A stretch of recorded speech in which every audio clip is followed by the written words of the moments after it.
Gentlemen, set your scene.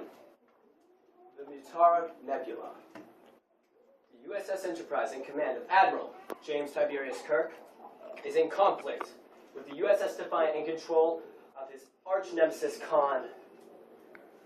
All is lost. The weapons are useless, the sensors are dead, and the Enterprise takes a devastating blow into the heart of the engineering warp core. And here, while all hope is lost, Khan uses his dying strength to set off the Genesis torpedo, which has the strength to destroy him and the Enterprise and anything within light years of the explosion. And Spock goes to the radiation room, and he goes and he repairs it under the cost of his life. And while he gasps out his dying breath of the painful radiation burns that he did in sacrifice to save his friend, the Enterprise warps out of the nebula and Khan explodes along with his Genesis and the USS Defiant. Kirk does not care about any of this, because he takes that turbulence down to radiation to see his dying friend. And as Spock holds up the Vulcan hand salute against the glass, he says, "Live long and prosper." The scene rises up on his funeral. Spock's body lies in a Mark IV torpedo, which he has been selected to be his burial. Kirk stammers through his speech, devastated by the death of his friend.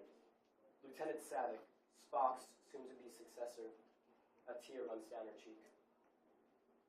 And Kirk mutters out the words, "How we deal with death is almost as important as how we deal with life." What did he mean by that? I tell you.